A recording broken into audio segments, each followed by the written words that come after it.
Welcome to Through a Glass Darkly Radio. You're listening to us on United Public Radio, and the intro song you heard was Mark of the Doomslayer by Carl Casey at White Bat Audio. Welcome, everyone. This one's going to be a little bit shorter because I need a break from like reading through 30 pages of single space text in the 2-hour period. So we'll skimp a little bit, but before we get started, let's see where we are on the comments. Oracle of Relphi, good to see you, says this should be interesting. I watched Restoration of the Breach. Yaira has a lot of content on this subject. I'll have to look at that. Sirius is saying, oh, wow, a wild stream appeared. Can you guess who the streamer is? Indeed. It's an owl. It's always an owl. Hey, Missing Time 420. Solite UX Expat, good to see you. And that's right. Let's see. Oh, so this is about the Ars Goetia. It is a book of a medieval book or late medieval book of demons. So we're just going to go through all 72, but it'll be brief, I think. And then lots of strange animal behavior at the Hazlett household recently. Very wildly strange. So if you are subscribers to my Substack, which is free, at least the most recent articles are, the archive's not, but who cares? It's called Along the Path Darkly, and I just recount any strange things that have happened. So yeah, I'm not sure. Yeah, maybe, I don't know if it's the Lesser Keys of Solomon, surely. The Ars Goetia, I'm not entirely sure, but we'll find out, won't we? All right, so just a few things that I always like to talk about with the audience. So the first is, if you're a long-term time subscriber, you know where I'm going with this, and think you're still subscribed, just double check because YouTube has a vote, and sometimes they unsubscribe people. It's happened many times, many such cases on this channel. So let's see. Yeah, I'll probably, well, we'll see. We'll see if I get it right. We are learning the proper names of demons to summon. Oh, brother. Don't recommend it, though, Roger Claiborne says. At least the stack is along a glass or through. It's along the path darkly. So, actually, I'm such an idiot. Why don't I just make it super simple? It's called Along the Path Darkly. Again, I'm deliberately not promoting it, because it's literally just a list, not a list, but like anytime something I construe as strange happens, or something kind of a synchronicity or whatever, it's like a journal. I just put it on that and just share it with everybody. I don't share everything because sometimes I'll just have, like, I had a weird dream this morning that Jack Black gave me like a giant pretzel thing that had like meat inside it or something.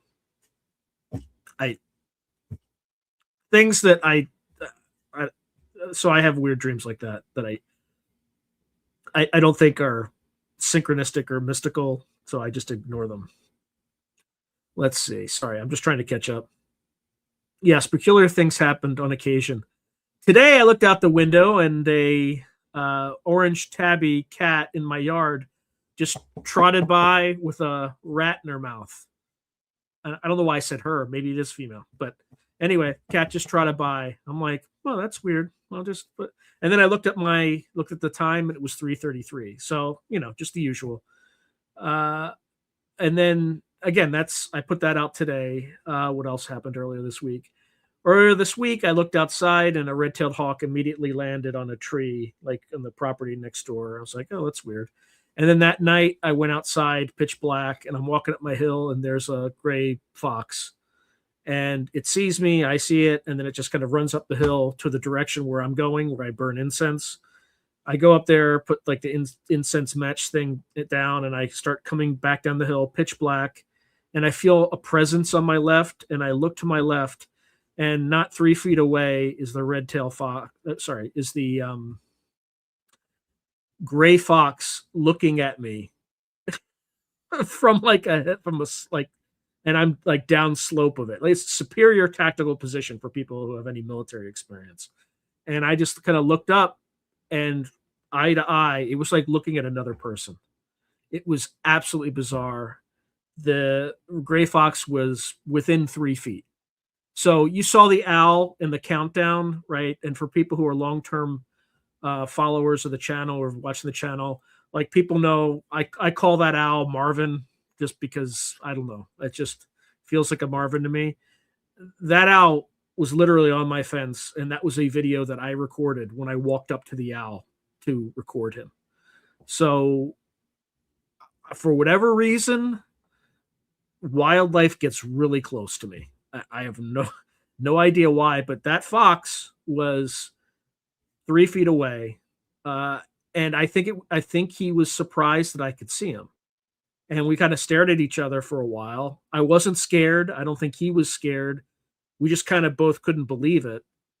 And then he abruptly turned around and kind of hopped off in the distance. I could see his big bushy tail. I mean, 100% certain it was a fox. So then the next day I went outside, and again, another red-tailed hawk kind of swooped in low. I waved at it. It kind of noticed, it turned around and then landed on the same tree, and kind of looked down at me as if to acknowledge, and then got back up and flew away. Very weird, very strange. So it's been a strange week, although no owl activity this week for whatever reason. Anyway, I digress. There's people like, where the hell are the demons? Why aren't we talking about demons? Boo, don't boo, don't double secret unsubscribe YouTube. Yeah, exactly. Yeah, I don't need to. Yummy. Interesting. Missing time 420 says usually it's a female cat that brings in a hunt, because when I said it, I just had a sense it was female. I could be completely wrong. Yeah, or like, some like Saint Francis of Assisi thing. Who knows? Maybe I need to start wearing hair shirts.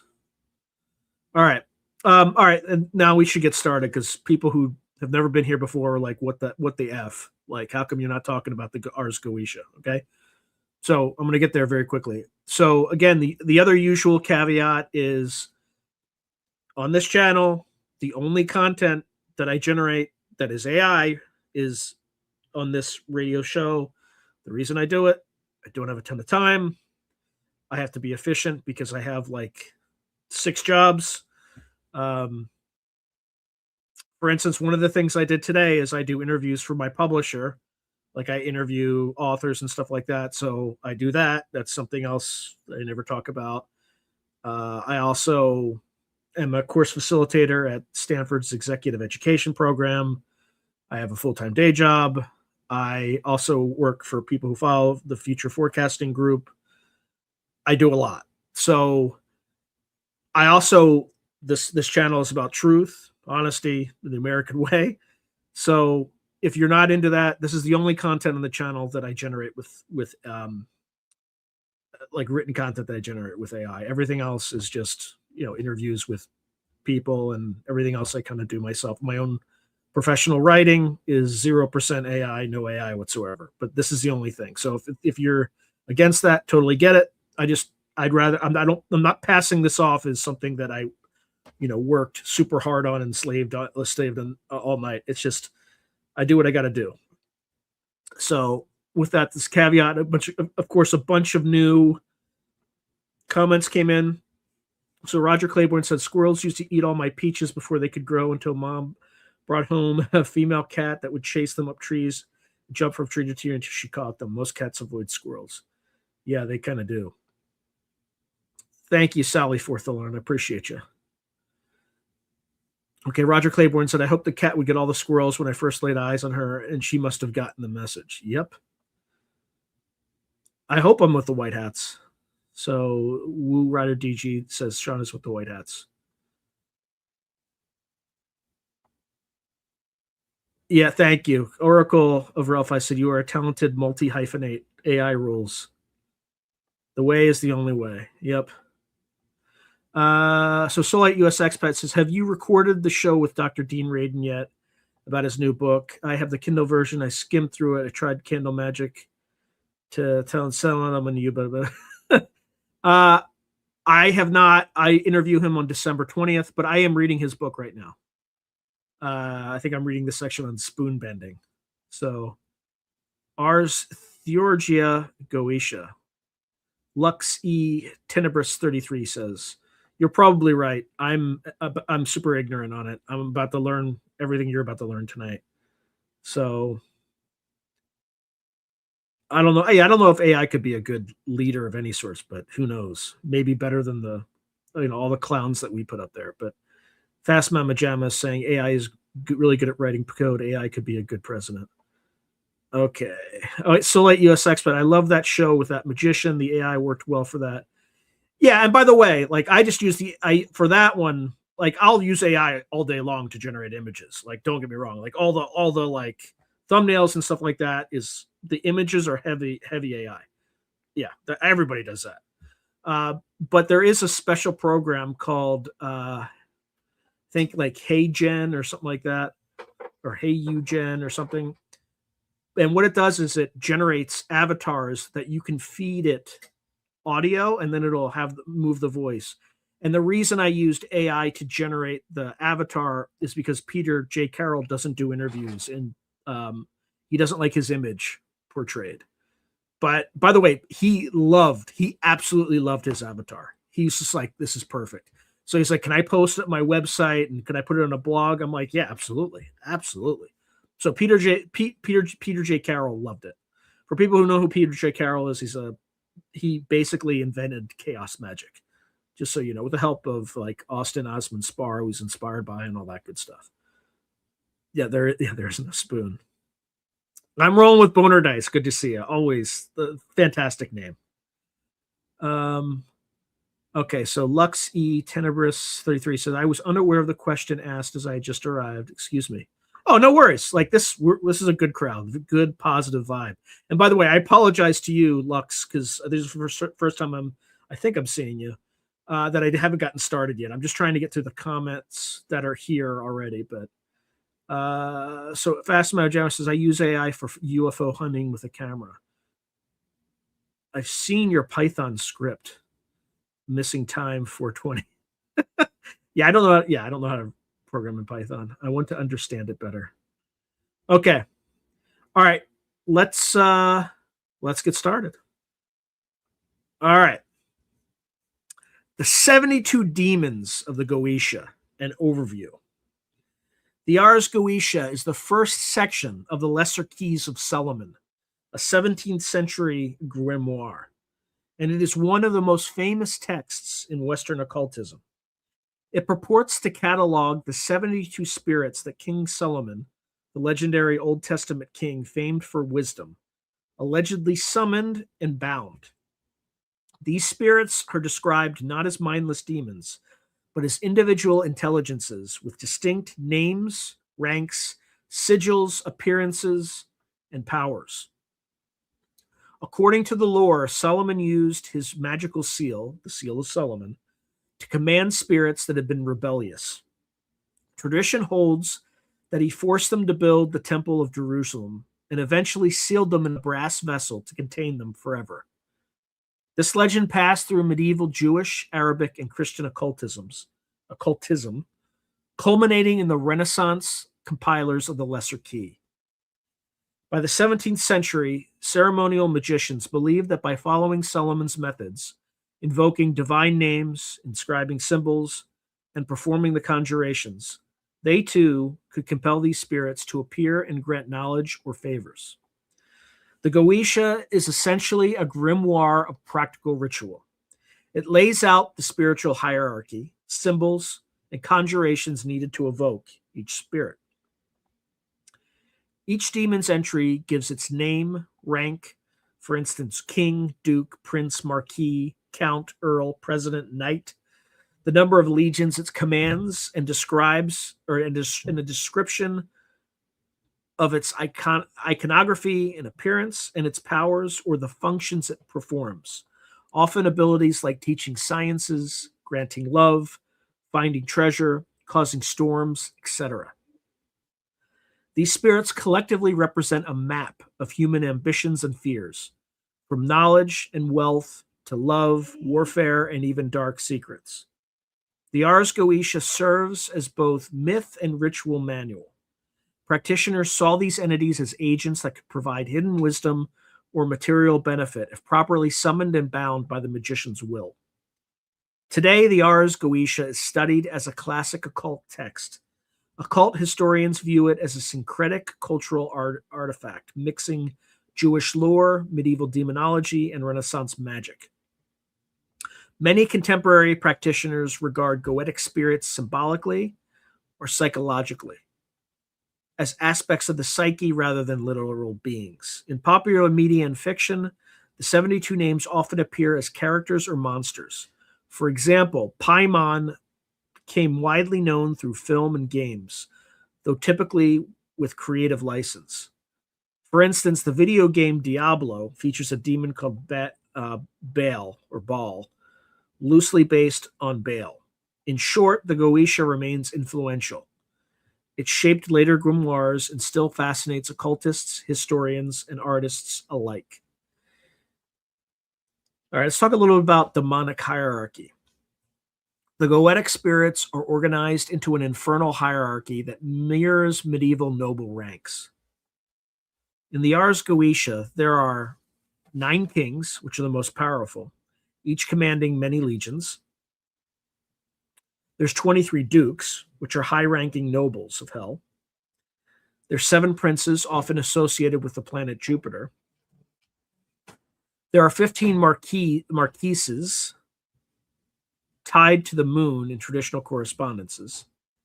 There are 14 counts or earls, usually associated with Mars or mixed titles. There are 3 presidents linked to Mercury's sphere. In some lists, a few presidents overlap with earls or other ranks. And then there's 1 knight, a singular officer under Saturn. In total, these sum to 72 distinct spirits. Some spirits hold dual titles, e.g., Zagan is listed as king and president. Bodis is president and earl. Vine is both king and earl. Each spirit is said to govern a number of legions of lesser demons, typically dozens of legions. In older texts, the ranks also correspond to the classical planets: kings to the sun, princes to Jupiter, dukes to Venus, marquises to the moon, counts, earls to Mars, presidents to Mercury, and the lone knight to Saturn. This astrological scheme reflects the Renaissance and medieval worldview, tying celestial and spiritual hierarchies together. Thus, summoning a king of Goetia was considered a very major achievement, whereas a president or duke was a lesser office. In practice, however, any Goetic spirit could be invoked if the magician had the proper rituals. All right, so let's talk about summoning rituals and framework. The Ars Goetia not only lists names, but provides detailed rituals for evocation. The magician must be prepared, often with fasting, purity of intent, consecrated vestments, anointing, etc., and a special consecrated space is set up. Central to the ritual is the magic circle, a large circle traditionally about 9 feet across, inscribed with divine names, Hebrew god names such as Yahweh, I am, and Tetragrammaton, YHYWH, angels' names and symbols, to protect the operator. The magician stands inside the circle and is safe from harm. In front, outside the circle, is drawn the triangle of art, a small triangular platform pointing toward the spirit's cardinal direction. This triangle is where the summoned spirit must appear. The conjurer usually wears a special magical ring or talisman, often called seal or ring of Solomon, and other tools, incense in the censer, anointing oil, holy water, a wand, etc., to assert control. To call forth the spirit, the magician intones formal conjurations. These typically invoke the supreme God using names like Adonai, Elohim, Yahweh, Jehovah, Agla, etc., and employ phrases of command. For example, a typical conjuration reads, "Appear before me here, O spirit, O," and then spirit name, "in this place, in a fair and comely shape without any deformity, by the ineffable name, Tetragrammaton, Jehovah, do I command thee." Divine names and commands establish the magician's authority. The operator will also recite the spirit's own seal or sigil and use the written bonds and charms, special curses that bind the spirit to obey. The ritual demands that the conjurer stand firm on the circle's center. If the spirit appears too fierce, the magician may demand it calm itself, sometimes by retreating fully into the protective triangle. If the spirit hesitates or resists, the conjurer repeats the binding names and curses until the spirit yields obeisance or obedience and enters the triangle. Once the spirit is present in the triangle, the magician may question it or command it to perform tasks. Etiquette is important. The conjurer must remain respectful yet authoritative.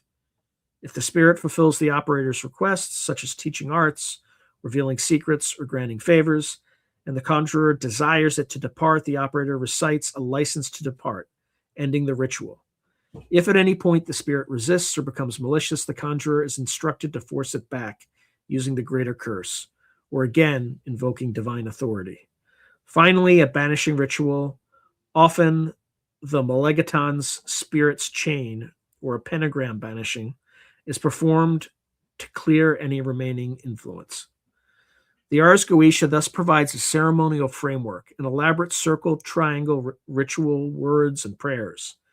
For instance, one conjuration passage in the book commands, "Make a triangle and then command the spirit into it by the bonds and charges of spirits, as hereafter followeth. If he doth not enter, rehearse the bonds and charms, and then he will yield obedience." Another example uses the name Tetragrammaton to compel the spirit. "Come forthwith and appear before the circle by this ineffable name, Tetragrammaton, Jehovah, do I command thee." These formulas emphasize that the evocation is done in the name of God to force the spirit's cooperation. In short, Goetic summoning is a highly structured act. The magician binds himself in God's protection, calls the demon by name with divine authority, and demands the spirit's service. Okay, so let's go to the 72 Goetic spirits. We're going to go kind of through each spirit in the Ars Goetia. We'll talk about the names and a rank, followed by a concise description of appearance and powers. Now, these are short descriptions, but there's 72 of them, so buckle up. It might be a little while. Not too long, though. This is a lot shorter than what I had last week. First, there's Baal. He's a king. He's got 66 legions. Often called the first king of hell, Baal appears with 3 heads, a toad, a man, and a cat. He speaks with a rough voice. Baal is said to grant invisibility, or the art of invisibility, and wisdom in natural things. He can also bestow mastery over the animal kingdom and dream shifting.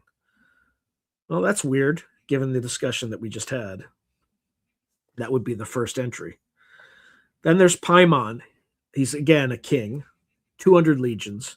He's pictured as a crowned man riding a dromedary cattle with a host of music playing spirits before him.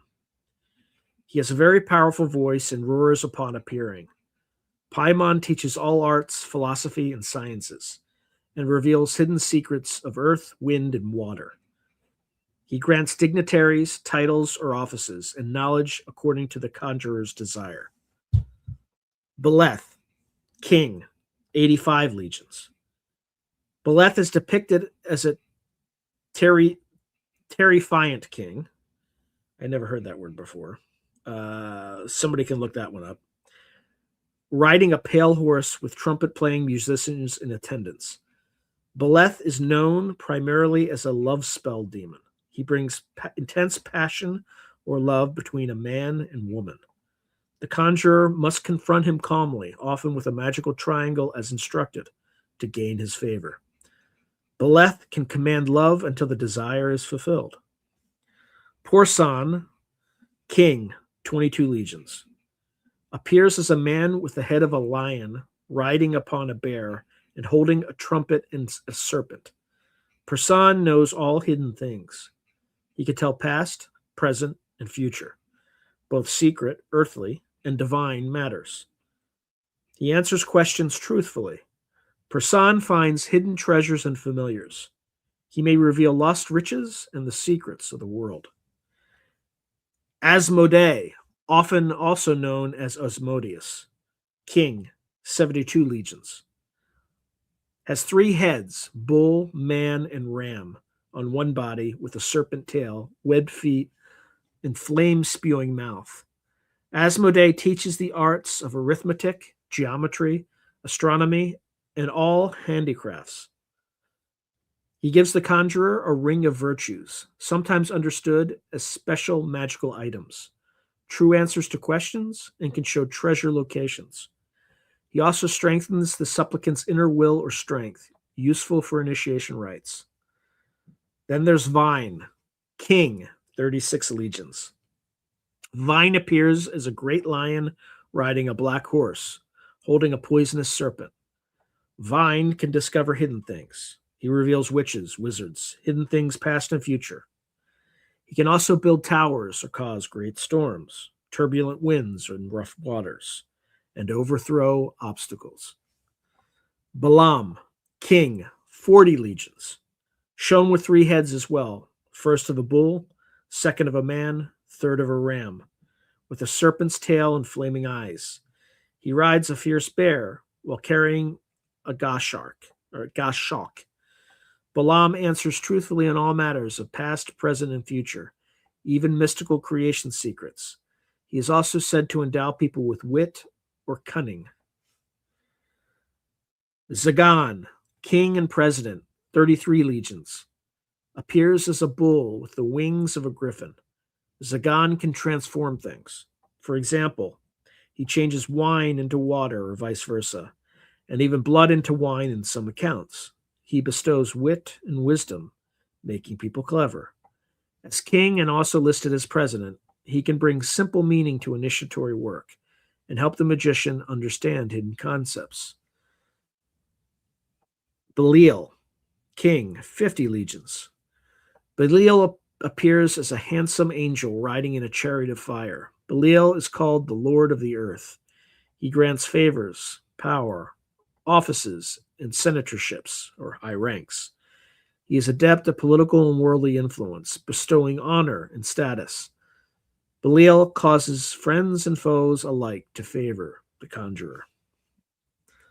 Now moving on to the dukes of Goetia.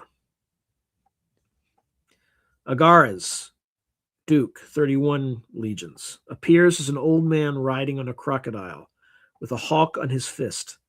He is associated with language and communications. He speeds up one's understanding of languages and helps in negotiations or job promotions. Agares can also cause earthquakes or storms to occur as signs of his power, sometimes to mold the course of events.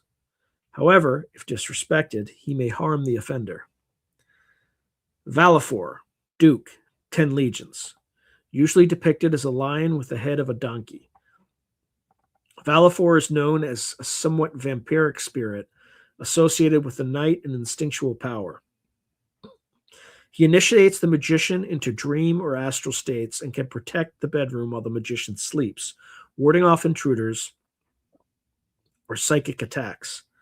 Some sources also say Valifor encourages thieves, but in Goetia, his primary function is protective astral travel. Barbatos, Count, Earl, 30 legions. Barbatos often appears with 4 kings and their troops. Barbatos knows the past and future. He can reveal buried treasures or secret things laid by magicians, including hidden books or grimoires. He fosters friendly relations. He reconciles friends and lovers who have quarreled and can influence leaders to act amicably.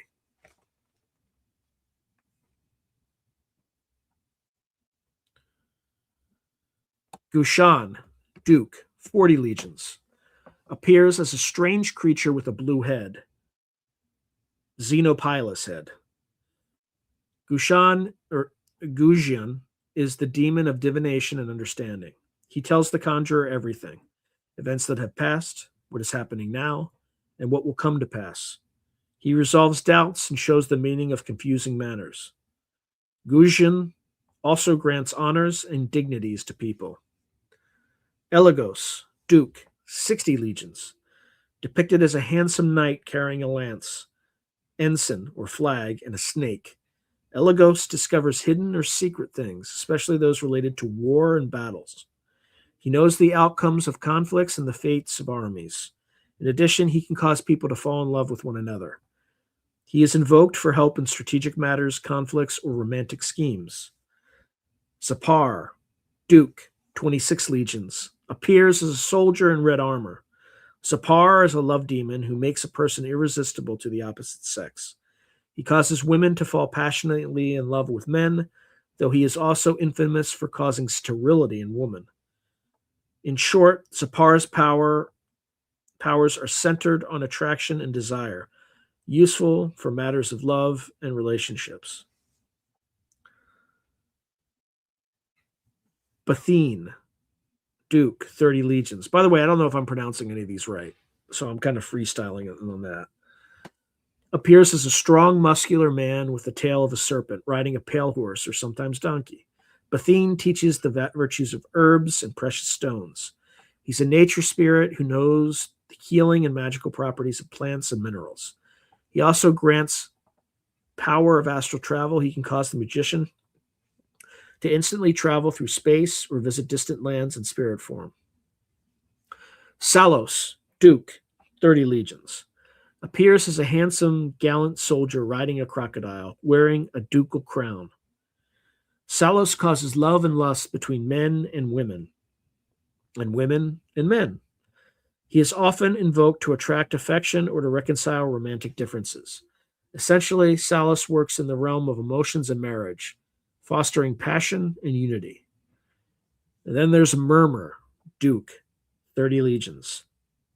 He appears as a duke or count riding a mighty griffin with trumpets sounding around him. Murmur is deeply associated with necromancy. He teaches philosophy perfectly and has the power to summon the souls of the dead to answer questions. In other words, Murmur can bring ghosts before the magician so that the secrets of the afterlife can be learned. He also imparts knowledge of divine mysteries.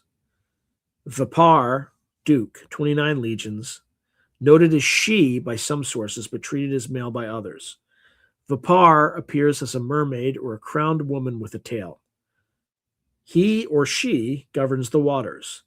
He or she can cause storms at sea, drown men, or poison waters. If summoned, he or she can guide ships, reveal treasure in the sea, or cause watery afflictions. Vapar can also cause putrefying wounds and is sometimes invoked in matters of disease. In other words, he can cause rotting wounds and not wounds that turn to stone, which is the first thing that I said that made no sense. Cressel, Duke, 48 legions, appears as an angel, sometimes a watery angel. Cressel reveals hidden knowledge. He teaches geometry and liberal sciences, and he has power over water, making water flow, causing storms at sea, etc. In some accounts, he is depicted stirring the ocean with huge brushes. Fjorkis, Knight, 20 legions, the sole knight of Goetia. He appears as an old, cruel-looking man with a long beard, riding a pale horse and holding a sharp sword. Despite his fearsome form, Fjorkis is a teacher. He instructs the magician in philosophy, astrology, rhetoric, logic, palmistry, or chiromancy, and pyromancy, divination by fire. He imparts wisdom in many fields.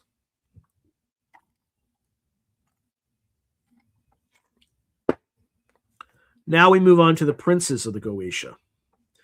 Vasago, prince, 26 legions, appears as a man with a large bulbous head. Vasago is a good-natured prince who can see past, present, and future events. He reveals hidden or lost things, like lost treasure, people, or secrets. He is often consulted for discoveries and for truthful revelations. Citri, prince, 60 legions, appears as a leopard-headed man with griffin's wings, but he can also change into the form of a beautiful woman.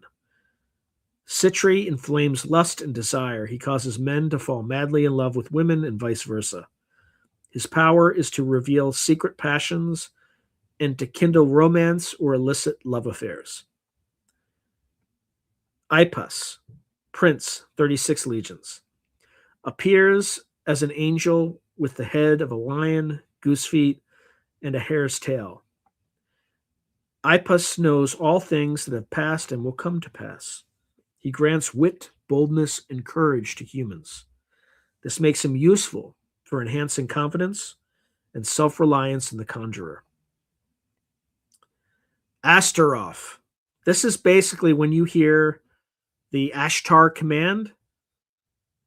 This is really what they're talking about. It's really probably Astaroth.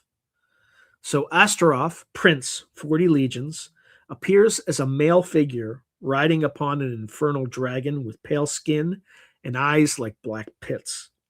Astaroth is a powerful demon who knows all secret things. He tells of the fall of the angels and the rebel spirits and teaches liberal sciences. He reveals hidden truths and can explain human psychology, often in a coldly analytical way. In some traditions, he is linked to Tarot or Kabbalah symbolism. Stolas, prince, 26 legions, appears as a raven, often with the head of an owl and sometimes as a man. Stolas is a teacher of the stars and nature. He instructs in astronomy and the virtues of herbs and precious stones. Magicians seek him to learn astrology and natural lore. Phoenix, prince, 20 legions, appears as a brilliant golden phoenix, the mythical firebird that speaks with a child's voice. Phoenix or phoenix, it's spelled different than phoenix, just so you all know, is a gentle spirit. He sings beautifully and teaches all the sciences. He is known to make marvelous music as a bird. He will do the conjurer's bidding joyfully, especially if treated kindly. Orobas, prince, 20 legions, initially appears as a fine horse, then changes into a man. Orobas is a trustworthy prince. He truthfully reveals all things past, present, and future. He grants dignitaries and the favor of friends and foes alike, and gives true answers about God and the universe. He is also a protector. Orobas will not deceive the magician and will protect the conjurer from evil spirits. Marquises or marquesses of Goetia. Samangina or Gamagen, Marquis, 30 legions, appears as a small horse or donkey, which turns into a man at the magician's bidding. Gamagen teaches liberal arts and sciences. He can summon the souls of those who have died in sin and bring them back to the conjurer, effectively answering the magician's questions about the dead. Marbas, Marquis, President, 36 legions, appears as a great lion that can change into a man upon request. Marbas is associated with both healing and disease. He can answer questions about hidden or secret matters and is used for cursing or curing illnesses. He knows the workings of all mechanical arts and natural processes, very knowledgeable in mechanics and nature. All right, the next marquis is Valifor, which we already discussed under dukes. Ammon, Marquis, 40 legions, appears as a wolf with a serpent's tail that spews flames. Sometimes he may have a raven's head, or simply appear as a man with wolf's teeth. Amun knows the past and future and can reconcile friends and adversaries. He can provoke arguments or disputes and then help resolve them amicably. Barbatos. We already discussed Barbatos as he's listed under dukes. Laraje. It's Laraje let's call it Laraje. It's Leraje. Laraje. Marquis, 30 legions. Appears as an archer clad in green with bow and quiver. Laraje causes wounds to become festering. If one is wounded in battle, his touch can make the wound fester. He is invoked for victory in conflicts and achieving goals. He also strengthens friendships and can make a person respected or feared. All right, we've already discussed the next four under dukes. They're marquis, but they're also dukes. So Elagos, Sabhar, Bathine, Salos. And then Porsan was listed under kings. So he's also a marquis, apparently. Marax or Morax, marquis, president, 30 legions. Appears as a bull with the face of a man. Marax teaches astrology and other liberal sciences. He is extremely wise and knows the virtues of all herbs and stones. He can also answer questions about hidden treasures. All right, we have Ipos, who's listed under princes, but did we even? Yeah, we talked about Ipos.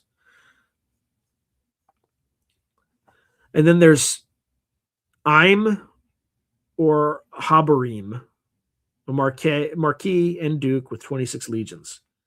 Appears as a man with 3 heads, a serpent, a man, and a calf, riding a serpent and carrying a torch. Im is a fiery spirit. He sets cities on fire and causes great conflagrations. He grants cunning or wit and tells truth about secret matters.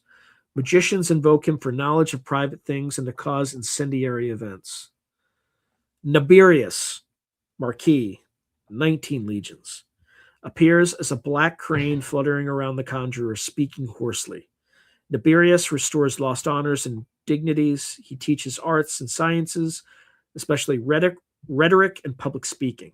He can also assist in negotiations and eloquence. Ranave, marquis, 19 legions, appears as a kind of monster, often described as a beastly creature. He teaches the art of rhetoric and languages, and he provides favors from friends or enemies to the conjurer. Berith or Berioth, duke, marquis, 26 legions. Appears as a soldier dressed in red, riding a red horse, and wearing a golden crown. Berith answers truly on matters past, present, and future. He's associated with the metallurgical art, sometimes said to know about hidden metals. He can also bring visions and dreams for insight, and he aids in self-understanding and strengthening one's will. All right, we already discussed the next marquis, who is Astaroth, as he was listed under princes. Forniax, marquis, 26 legions, appears as a great sea monster. Fornius teaches the arts of rhetoric and languages, knowledge of tongues. He can give a good reputation to the conjurer, making the person beloved by friends and respected by enemies. Forus or Forcus, president, 29 legions, appears as a strong, commanding man. Forus teaches logic and ethics, and he grants understanding of the virtues of rocks and herbs. He also reveals hidden treasures and lost objects. He is invoked for self-improvement, especially virtues, wisdom, and cunning. Asmodee or Asmodeus was also listed under kings.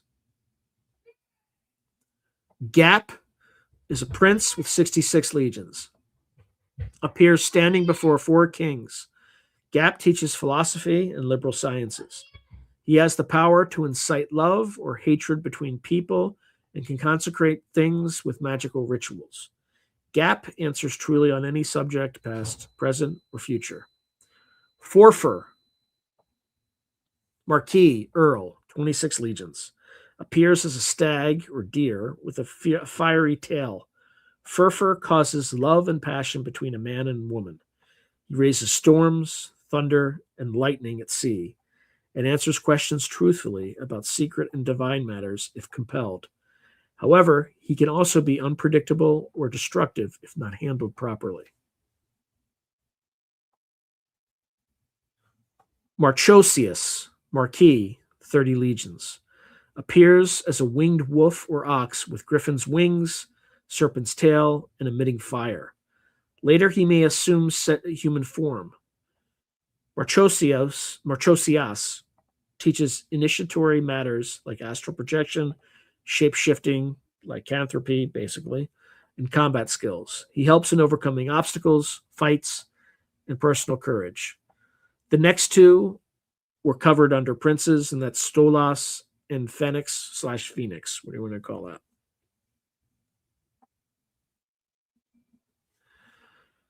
Halfas or Malthus is a marquis earl with 26 legions.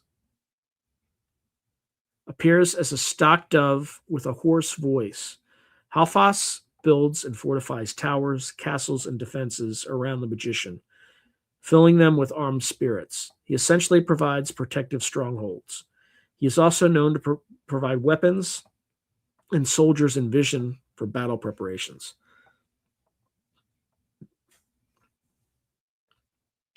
Malthus, president, 40 legions.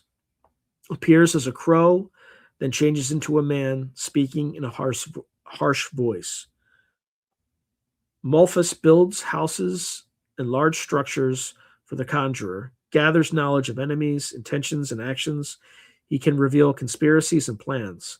However, he is cunning and may test the magician by deceiving him if the magician is not careful. Raum, Marquis Earl, 30 legions. Appears as a crow, then as a man. Raum steals treasures from kings and transports them to where the magician desires. He destroys cities and reputations of dignitaries. He tells of past, present, and future things and can induce love between friends and foes. Focalor, Duke, 30 legions. Appears as a human with griffin's wings. Focalor controls the winds and seas. He can kill men, especially by drowning, and sink ships with storms, though if commanded not to do harm, he will obey the magician. Sabnock or Salos. We kind of discussed this before, but Marquis, 50 legions. Appears as a soldier with a lion's head riding a pale horse. Sabnock builds high towers, castles, and cities filled with armaments, aiding in defense or siege. He can also afflict men with festering wounds and putrefying sores as a curse. Shax, Marquis, 30 legions. Appears as a stock dove or wearing a dove's clothes. Shax steals the sight, hearing, or understanding of anyone. He can take money from the houses of kings and deliver horses on request. He also uncovers hidden things and riches when needed. Bifrons, Marquis and Earl, 6 legions. Appears as a hideous monster, then turns into a man. Bifrons teaches astrology, geometry, and other mathematical arts. He reveals the virtues of precious stones and woods. He is often used in necromantic practices. Some grimoires pair him with death-evoking rites. Yuval Voval is a duke, 37 legions. Appears as a strong man riding on a dolphin or dromedary. Some say he first appears as a serpent, then man. He speaks Egyptian imperfectly. Yuval procures love between a man and a woman and also reconciles friends and foes. He truthfully tells things past, present, and future. Hyacinthe, president, 33 legions. Appears as a bull with griffin's wings, then as a man. Hyacinthe teaches wisdom and transforms substances. He famously turns water into wine. He gives understanding of complex esoteric or initiatory concepts, making them easy to grasp. Okay, the next two we already discussed, which were Crocell and Phorcus, who were listed under dukes. Balaam was listed under kings. Alosis Duke, 36 legions, appears as a young soldier riding a great horse. Alosis teaches astronomy and the liberal sciences. He can also cause paranoia or fear among his enemies. Cameo or Chaim, president, 30 legions. Appears first as a thrush or songbird, and then as a man with a sword. He grants understanding of the voices of birds and waters. He answers truly about future events. Chaim is often classed with presidents and counts. And then under dukes, we discussed murmur. Under princes, we discussed oribus. Gromori or Gomori, duke, 26 legions. Appears as a beautiful woman wearing a duchess's crown, riding a camel. She tells of things past, present, and future. She knows the location of hidden treasures and brings love from women, both young and old. Ose, president, 30 legions. Appears as a leopard, then as a man. Ose gives knowledge of liberal sciences and secret things. He can change a person's shape, especially in dreams, to anything the magician desires.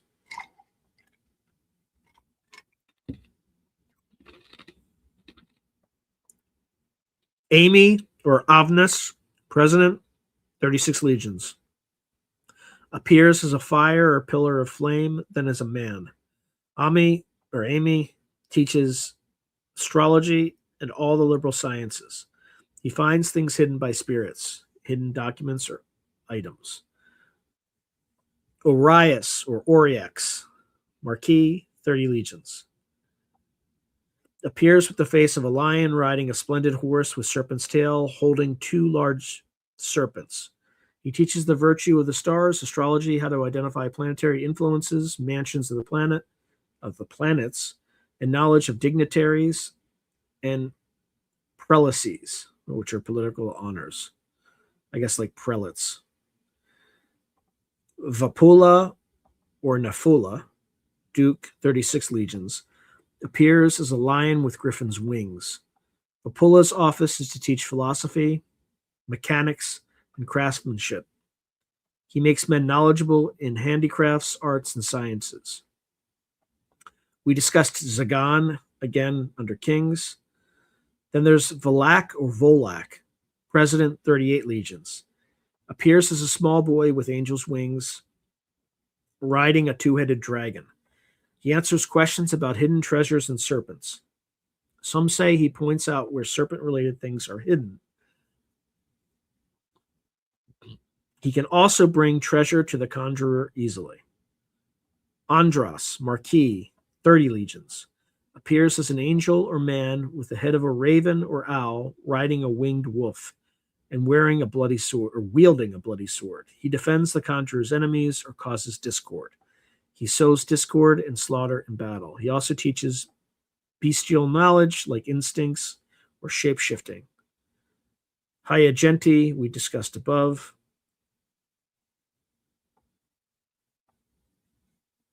Androphilus, Marquis, 30 legions, appears as a peacock or peacock-like man. He teaches geometry and astronomy, making the student extremely subtle in mathematics and measuring.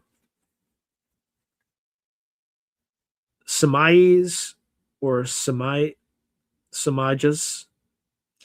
Marquis, 20 legions, appears as a soldier on a handsome black horse.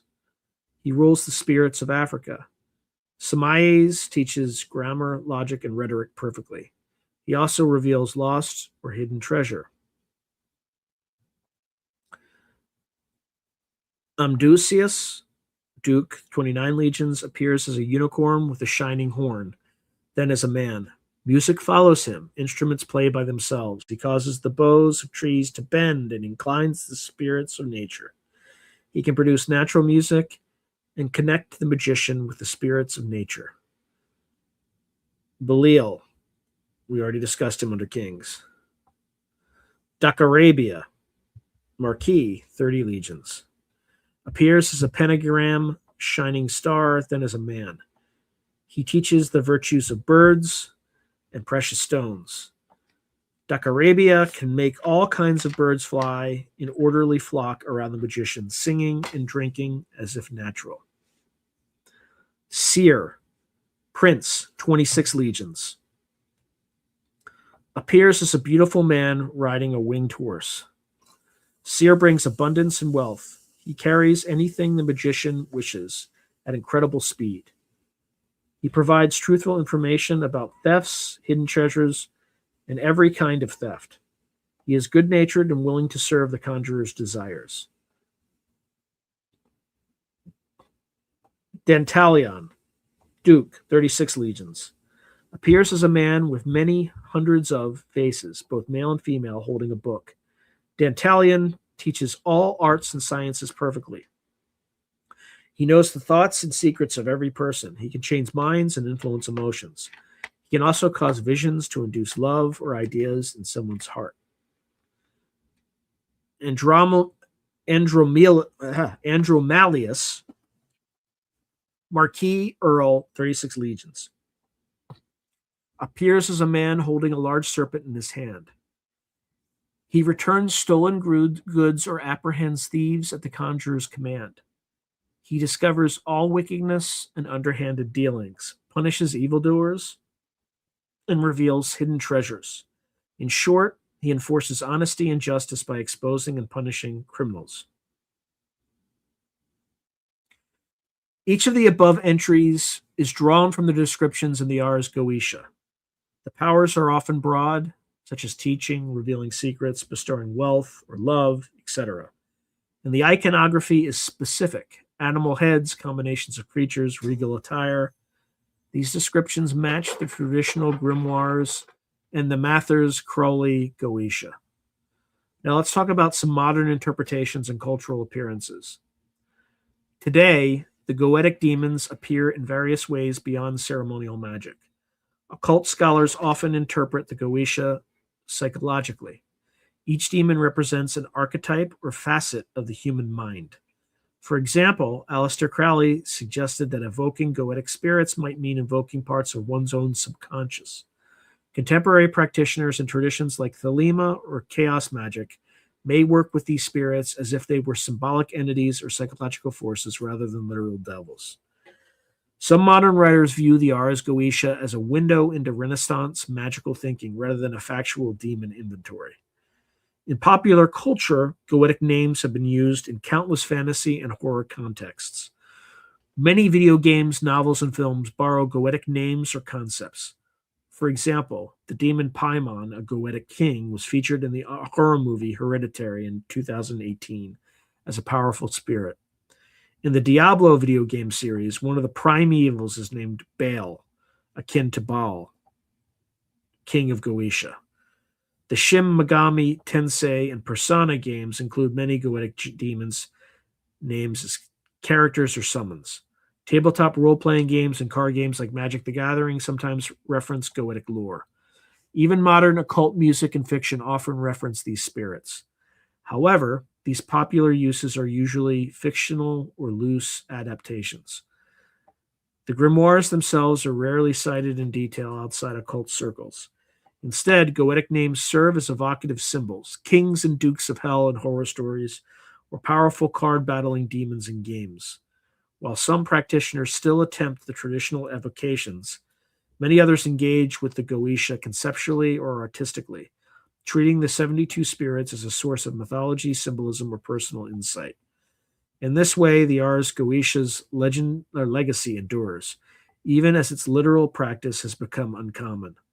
As one commenter notes, historians see the Goetia as a cultural artifact. Occultists see the demons as inner archetypes, and popular culture portrays them as monsters or characters in entertainment media.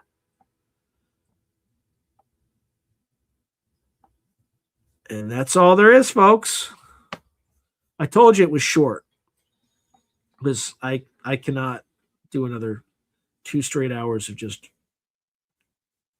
trying to race through a script. Notice how I could just read through that slowly at a reasonable pace. But the good news is I have a gigantic ton of comments here. So let me just throw that down there just before I forget it. And let's see where I left off, and I need to get something to drink.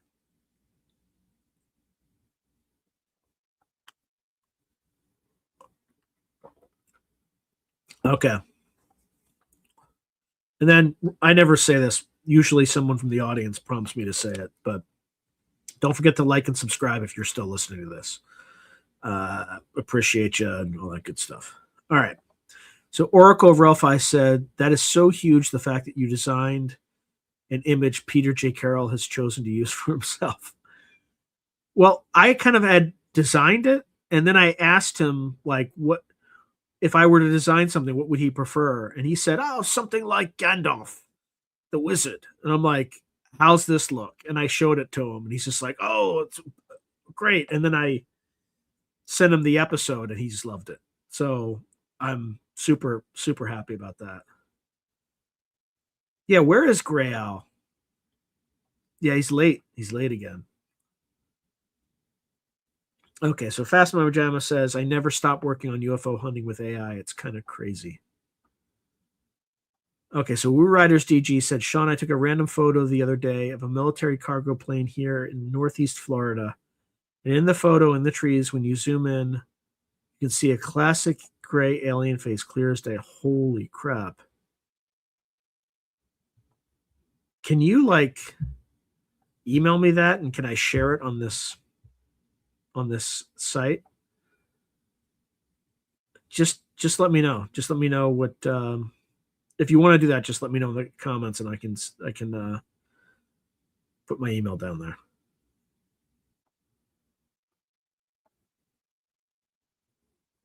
Okay, so Missing Time 420. I've been following your channel for a bit. Fast. Thank you. Okay, so Fantasy Publishing said, if it is Legend, it also can be a story told along campfires. Okay, so Rue Rider Jesus says, yes, I posted photo. Where'd you post it? Or just put like a link in your comment. If it, who knows if YouTube will let it though. Good Lord. Okay, that is advanced. Okay, Fast Mama Gemma said, I was looking at owls as pets. They seem pretty. Can you actually get an owl as a pet?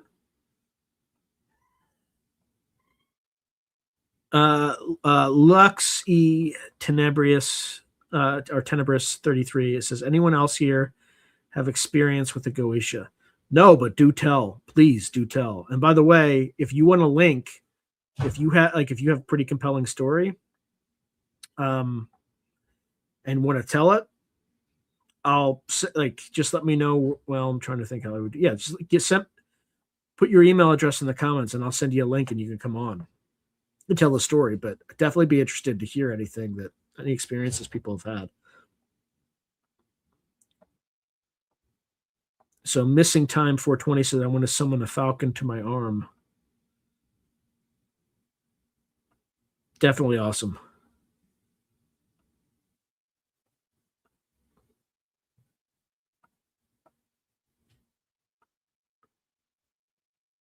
All right, here. Okay, so Fantasy Publishing saying, here we deal with astrology and quantum entanglement, natural synthetic intelligence.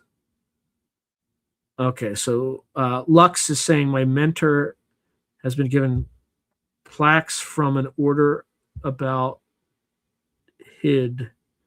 Work with it.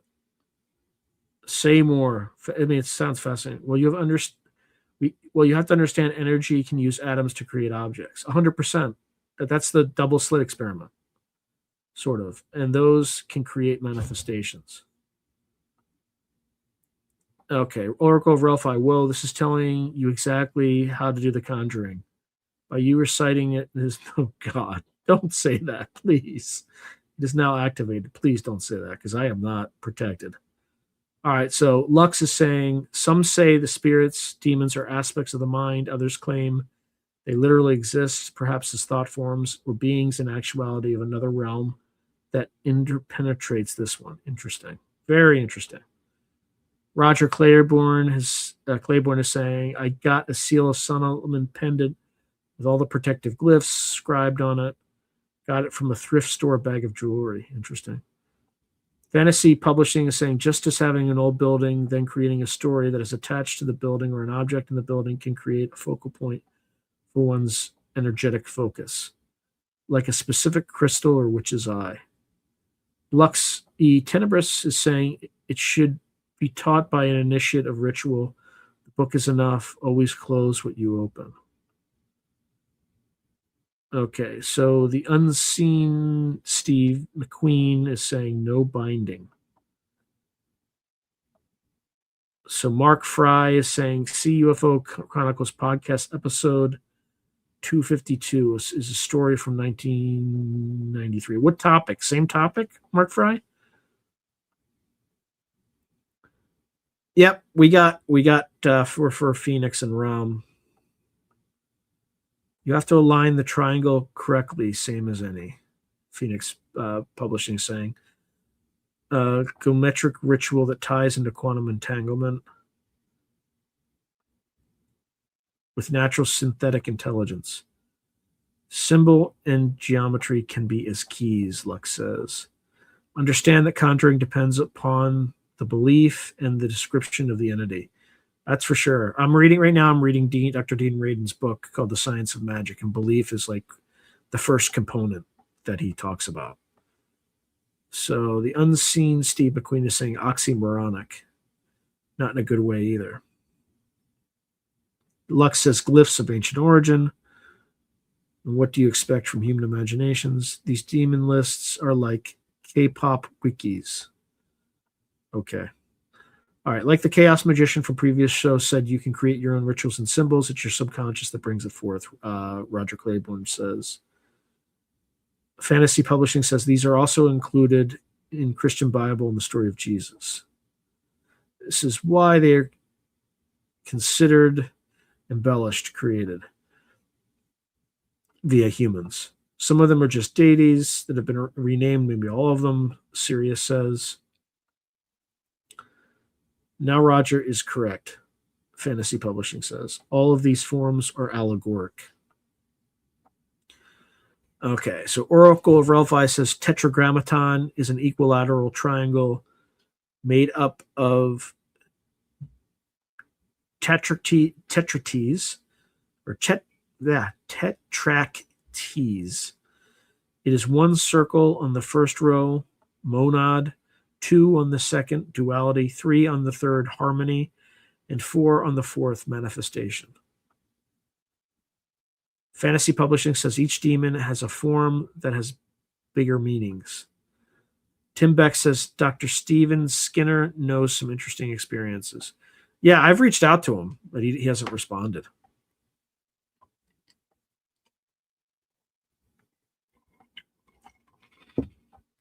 I would love to interview him.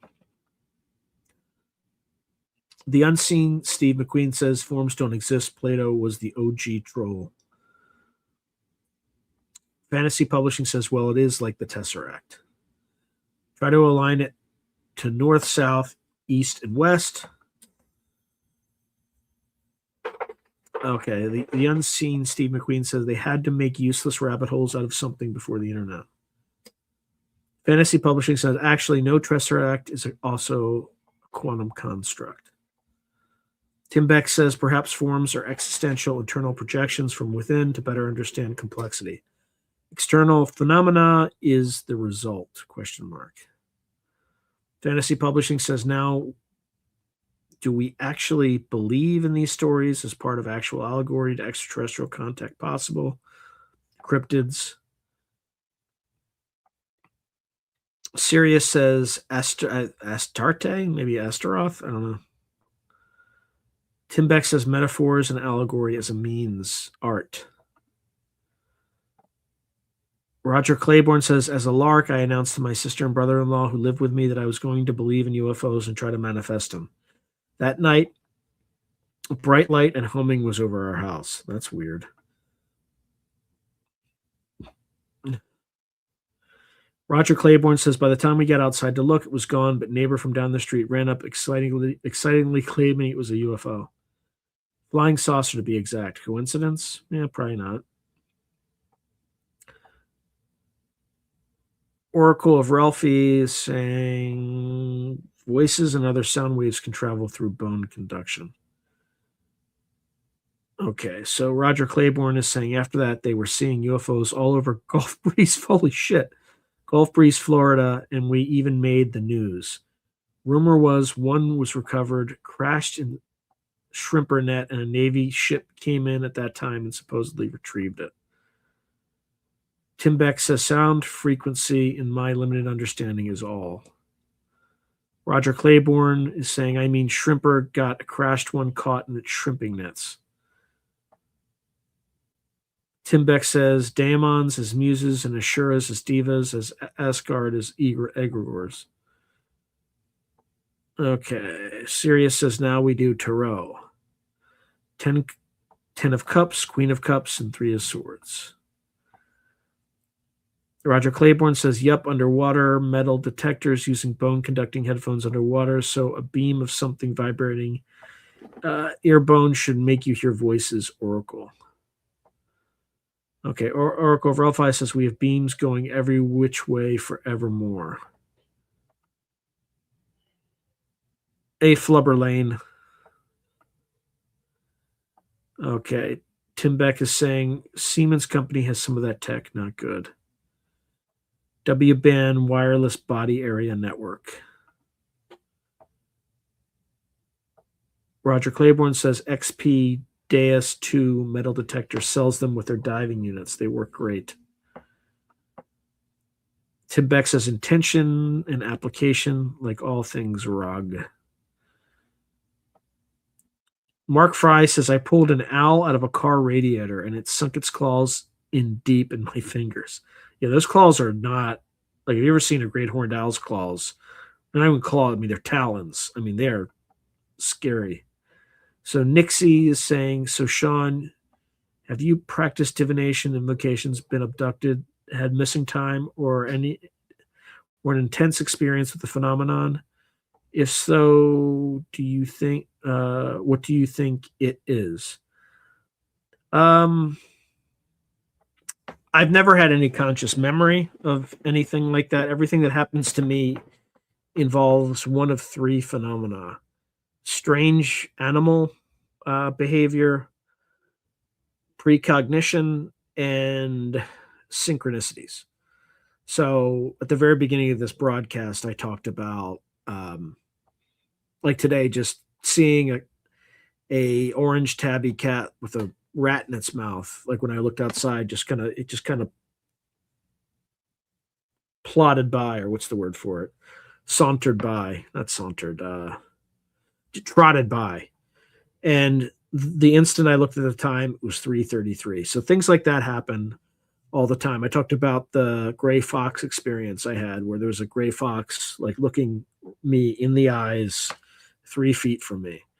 And then, of course, you've seen the countdown video where you see the owl on the fence. I didn't take that from stock footage. I recorded that personally. That owl was on my fence, and I walked up to it and took that video, and it didn't fly away. So just weird stuff like that. So Nick C is also saying, I've also had tons of weird, unexplainable experiences. If you have an email, I'll send you a list on see what you think, being in multiple situations with what I think are different type beings. I'll just put my Through a Glass Darkly email. Just give me a second.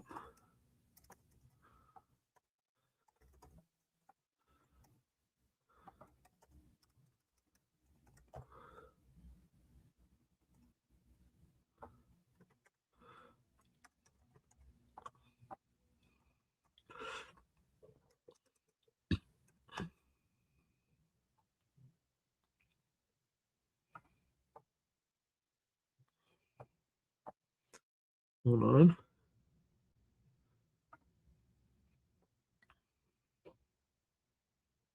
You should be able to reach me there.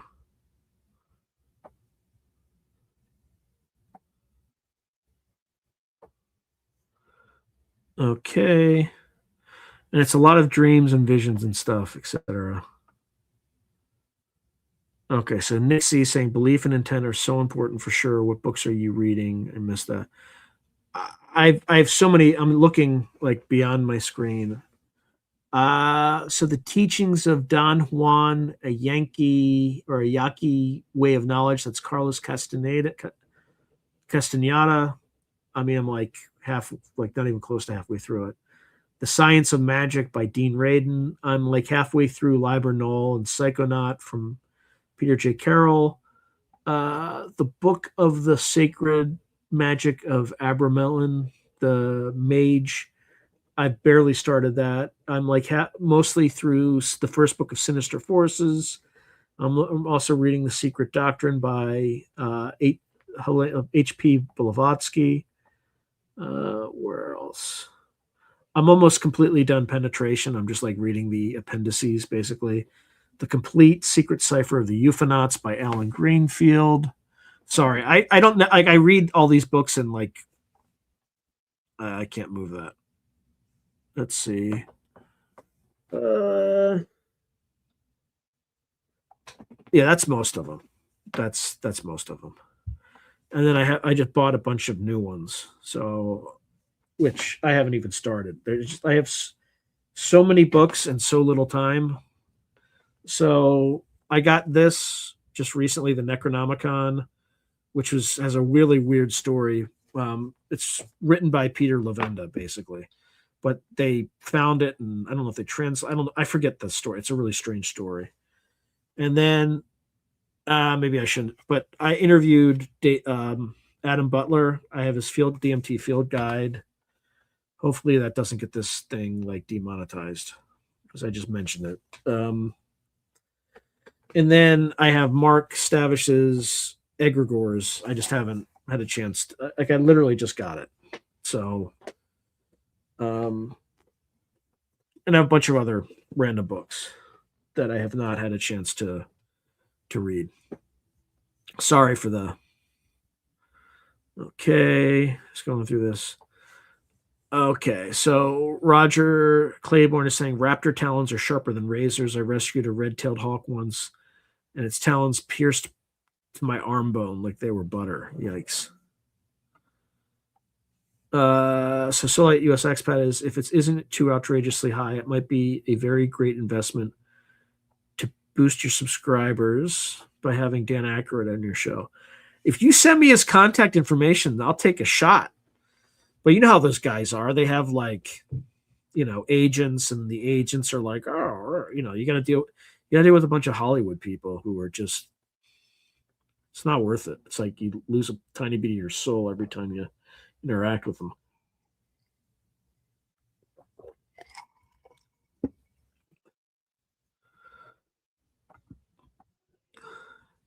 Yep, no problem, Nixie. A pleasure.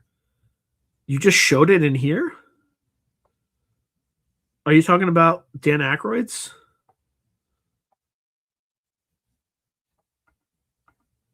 email address?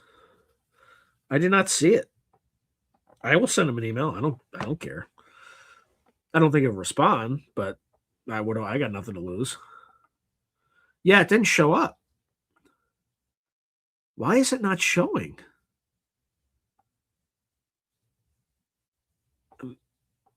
Here it is again. It doesn't, I don't see it. Through this URL. Okay, yeah, just email it to me because I don't see it in the comments for whatever reason. And I'm putting your comments on the screen. That's like what you see on the screen is what I see on my end. Yeah, I think so too. I just didn't say it out loud. You did, which is fine. I think we get each other. Yeah, if he says yes, absolutely. Yeah, YouTube likes doing that kind of stuff. Spiderbite, good to see you. You're late, according to Gray Owl, but Gray Owl is not here, so Gray Owl is late, so it's fine. Oh, it's fine. Gray Owl cares, but Gray Owl, you're gonna have to bust his balls if he ever shows up, because Gray Owl's a no-show tonight. And it might be the second no-show in a while. I don't know what's going on with Gray Owl. So, but he's the one who cares about whether or not you're on time or you're late. I'm just glad you keep coming back. I don't know why. It's as AJ on Wi-Fi said this is not a professional operation, especially since I don't even have a team, and he's got like a team. He's got like his wife helping out and like a bunch of like hire people and stuff like that. By the way, are people watching this Sean Ryan Dan Crenshaw feud? That's pretty weird stuff. Pretty weird. By the way, I'm definitely on Team Sean Ryan on that one. Like, how do you become a multimillionaire if you're working Congress and make 175K a year and have to maintain two households? I You ain't getting there unless you engage in insider trading, which perversely is legal for Congress and illegal for the rest of us. Thank you, Oracle Rofi. Yeah, I know. I invest a lot. I mean, time wise, I definitely have.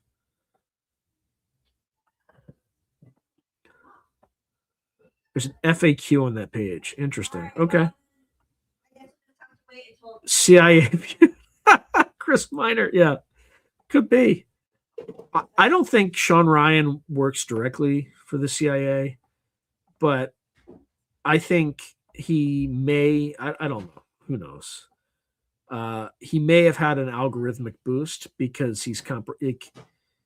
the stories of it, like if they wanted to control him, I'm not saying that they control him, but if they wanted to control him, they have levers to control him. I.e., like he's freely admitted that he's like engaged in basically narco trafficking in South America.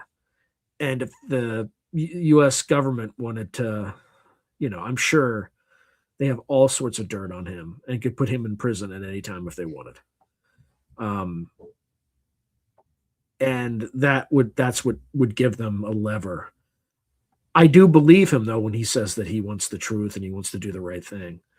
And I don't think the CIA is like they try to influence him, but I don't think they've come out and used that lever yet. But it's much more difficult to get to that level if they don't have something on you. So we'll see. Yeah, maybe. Who knows?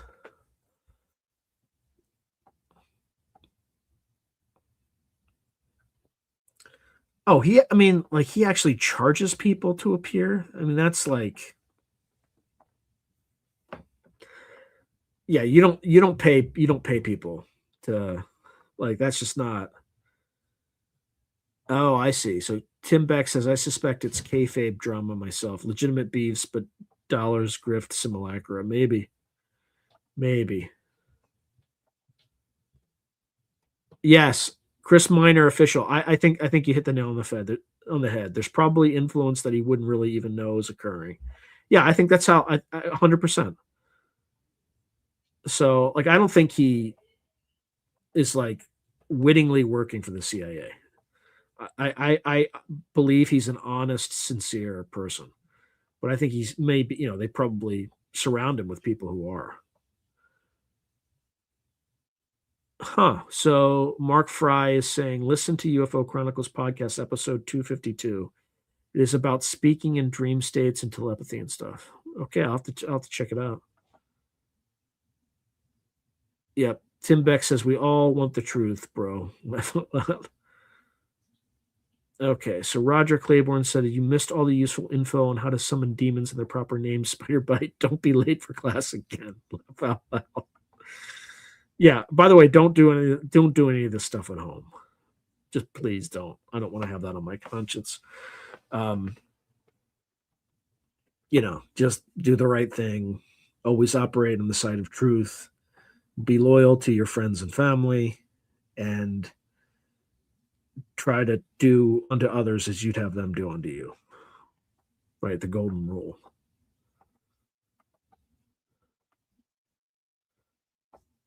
Yes, he did on camera and said seriously. So yes, so Solite US expat. I said I didn't know that Dan Crenshaw threatened to unalive Tucker. He's on camera. Like,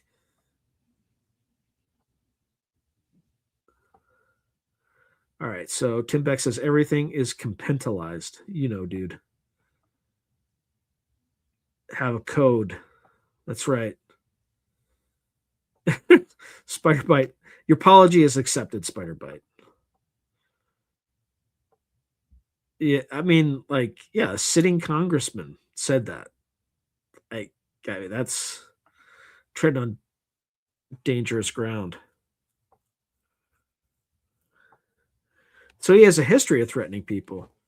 And then same thing with Sean Ryan. He just said that like my boys in SEAL Team 6, which is like I wouldn't say is the most dangerous special ops unit in the world, but it's certainly the second most. Delta is the most dangerous. It's, I mean, no contest. But anyway, I mean, DevGru is close, but Delta's the Crenshaw shirt vid. Yep. I wish I could say the name of your. I wish I could say your handle, but I can't. I can't. I'll get thrown off of YouTube forever. But yeah, he said my boys in SEAL Team 6 or my boys in 6. He didn't even say SEAL Team, which is well known. But oh my god. I'm not condoning that, people. It is a very creative name. Let's just say. Okay, so Wu Riders DG, 2 USA soldiers and an interpreter unalived by ISIS member in Syria. What will be retaliation, Sean? I did not know that happened. I mean, it'll be quiet. They'll find out who did it, and those people will be unalived. That's pretty simple. And it'll be pretty precision. You won't hear about it in the news, but so Tim Beck, military can straighten things out the way of the world. Yeah, that's basically what's going to happen. Wow, it's only 30. Yeah, you gotta get that. Those are rookie numbers. We got to get those numbers up. So keep hitting the like button, please. So Nick Z said, and if he said my boys in 6, like that seems like an odd threat if he didn't have it at his disposal, unless he's just one of the guys that flexes with nothing. Yeah, that's the thing. Like, if he was just like some civilian after he had served in SEAL Team 6, that's fine. But when you're a sitting congressman and you say, like, my boys in 6, like that actually has some weight. So how do I can never say that name, but every time I see it, I shouldn't laugh. It's so like I can imagine if some like far left progressive got here, they would be so offended and just they would hyperventilate by that name. All right, how do you get all your guests? Some of them are really high. I just email them. Swear to God, I just email them, and I just say, and then I use the hot girlfriend technique, right? So like, some guys will be like, "Oh, is she hot? I don't know," and then they'll if they start to date her, then other women will think that guy's attractive, right? Like, it's just like weird stuff like that. So if you just say, hey, I've interviewed this person, this person, this person, would you like to be on the show, it becomes easier the more that you're able to say that. And then there's some people like Georgiani, like they're like smart, and I'm not saying this to be arrogant, but higher IQ people watch this channel, which is a blessing and a curse. So like the comments aren't dumb. Like you'll see like when vetted, profiled, or tried to make fun of one of the live streams that I had with Scott Roeder. And what happened with that is like I could see in real time the collective IQ in the comments descend from like 125 to 80 in real time. So there's definitely a lot more high IQ people watching this channel. And I'm talking like they're professors at the University of Chicago. Like if you reach out to some people in the community, they know who I am. And I'm shocked but that's the blessing. The curse, though, is you look at a normal distribution, right? And you look at, say, people with over 140 IQs, that's like 2.5% of the population, right? So as a result, there's not a lot of subscribers. So, so that's kind of how. So, like, smarter people know about this channel. So it's a little easier because they know that I'm not going to be like, remember that UFO that you saw in 1975? And somebody be like, yeah, I remember. That was awesome, right? Huh? Did they give you a rectal probe? Like I just that's not my style. Anyway, um, I lost my place now. The moment I start talking about IQ, oh yeah, so yes, how do I get on my? Yeah, that's how I get them. Okay. Solite US expat says, do you have any new guests lined up for 2026? Any heavy hitters? I have two guests on the calendar right now, I think. Yes. One of them you probably never heard of, and the other one is Dean Radin. So I have got nobody on the calendar yet, and I'm front loading something else right now. I'm doing all like my publisher interviews. I just got one out of the way today. I got another on Monday, and then I have to schedule a third before the end of the year, and then I got to get back to the channel. But yeah, I'm a little bit far ahead. I'm only done up to December. So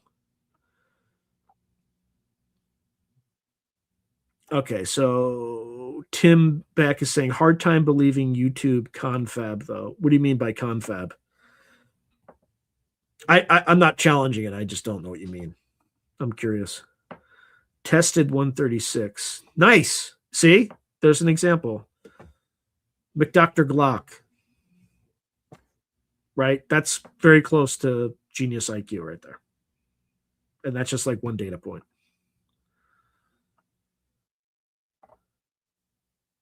IQ matters as slow as I go, Tim Beck says. I can't be tested. I'd bust the meter on a spider bite. Opinions on dark journals. He dances around certain issues, but drops a lot of good info. I've actually thought about interviewing him. I just don't. I don't watch him as much as I should. But he seems like he would be in the same kind of thought space as I would. But of course, YouTube doesn't recommend him to me. Of course, right? Of course, YouTube would not recommend him to me. So I never see him. So I need to probably deliberately watch him. But I've thought about asking him to come on. I always keep forgetting. What does the audience think? Do you think he'd be a good guest? And do you think he would say yes? That's probably the more important part. So Solite US Expat. What about the debate between Giorgiani and Gillis? I hope you make that happen. Maybe even make it live. If I did it, I would make it live. I don't know if it's a debate though. I don't want those two like fighting. I'd rather have like a simpatico something. But yeah, I think Gillis would do it. I just haven't asked Giorgiani because I don't know what the format would be. It would just be it would be interesting, but I don't like I want to have some positive energy to it. So I need to think a little bit more about it. I haven't asked Giorgiani. And my sense is that Nathaniel would say yes. It doesn't mean he would say yes, but I think he might. So Woo Riders DG, Brown University incident today. Manhunt continues. Prayers for all the victims. What happened at Brown University? I'm working all the time, so I never see this stuff. Like even though I should. Yeah. See, here's another one. Sally Forth alone. Mine's like 120th. Not that high, but still higher than most people, which is scary. Yeah, the average IQ is like 100 or 98, something like that. It used to be 100, but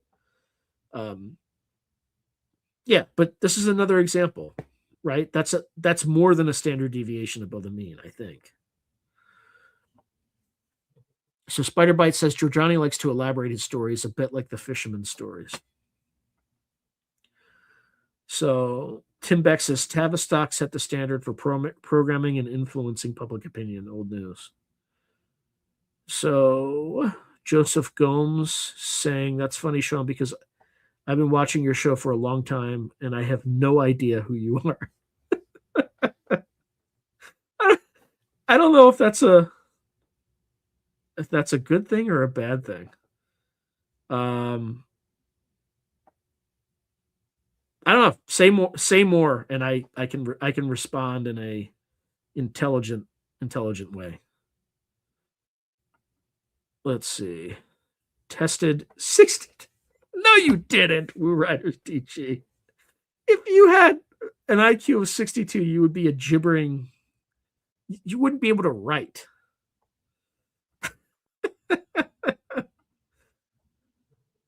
Okay, so like US, I think it is a good idea for Dark Journalist to be on. Now, do you think he would come on? Jesus, 2 dead, 8 wounded. That's horrible. And that's just like my son just came back from college for winter break today. So like it was literally the end of probably finals at Brown right now. Okay, so Tim Beck is saying confab is controlled opposition. The release valve priming misdirection of thoughts and opinions. Yeah, it could be. Yeah, another one. I hate saying like another one, but like I told you, you're all pretty. You're most of you are extremely intelligent. So Nick Z said mine's 129, tested 10 or 15 years ago, though. Not sure what it'd be now. Watch it go down from all the nonsense in the world. I'd like to think it went up. I just got my graduate this September. Well, congratulations. But yeah, another 129. Smart. So like US expat, I did one of those online IQ tests. Not sure how accurate they are. I think it was like 120 or more. Yeah, who knows? So Joseph Gomez is saying what I think is scary as hell is that most people in America may be more intelligent than the current president. I mean, I think most. I wouldn't say most people in America, but I would say that a huge percentage of the population is much more intelligent than the average politician. LQ. Spiderbite is saying if you practice those online IQ tests, you would ace them. Yeah, maybe. Yeah, I'll reach out to. I need to watch more of his episodes to get a better vibe of him. I IQ is another one of Yakub's magic tricks. Mensa has a good test. Yeah, that's true. Take Mensa's test. To see if you have it. Roger Claiborne saying mine's over 300. I'm not going to say you're not telling the truth, but like the highest IQ in the world, I think is like 288 or something. It's like a Korean guy. So Woo Riders DG, being around y'all high IQ people got me feeling some type of way anyway. KM. Yeah. Fast Mama Jama, 80 and below can't operate machinery and not allowed in the army. Probably. Okay, so McDr. Glock is saying the problem is that there are different aspects of IQ. I thought mine was math, but it turns out it's politics and religion. Yeah, there's also there's different forms of intelligence for sure. I think it's like grammaton, tetragrammaton. I think you spelled that. That doesn't ring right, Tim. So Gemini 13 has 160 IQ. Who's Gemini 3? I am with the smart. No, you're not wicked smart. You're not wicked smart. Oops. Yeah, tetragrammaton. Okay. Tetragrammaton. Get it right, people. The ego runs deep in chat tonight. That's fine. I'm very impressed that the audience is as smart as it is. So Solat US Expat is saying, I will try out that Mensa test to see what it says about my IQ. Spiderbite, you're definitely well over 80. You're well over 100. I've operated heaps of machinery in it. Yeah, you're well over 80. Oh, Google AI Gemini. Really? But it still hates white people. So is it really that smart? Intentional bud, lame show. Yeah, I have like in the last month or so. Steve Mera. Yeah, I just had one air in like no like late November. Yeah, I'm a big fan of Steve Mera. Waiting for someone to say they are Cleopatra ring. Aren't we all? Aren't we all?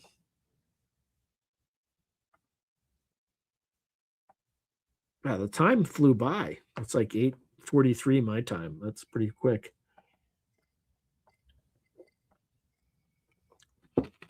How are we doing on likes and subscribes?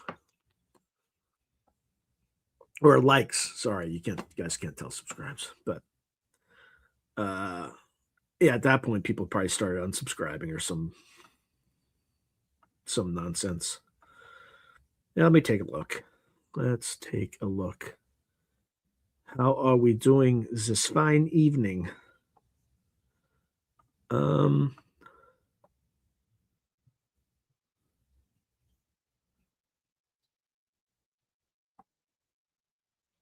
yeah, also YouTube didn't like one of my recent episodes. So I think one of them was shadow banned a little bit. It just it's weird how these things work. I guess we're doing okay. Doing okay. Not phenomenal, but okay. Let's see how we're doing on likes. It's hard for me to tell. I see like, oh, someone gave me a dislike. Boo hoo on that one. 35 likes, one dislike. Yeah, that's one thing I don't do to YouTube channel. Like if I don't like something, I just bounce. Like there's no use in just negative energy like that, you know? But hey, you're not gonna make everybody happy all the time. Let's see.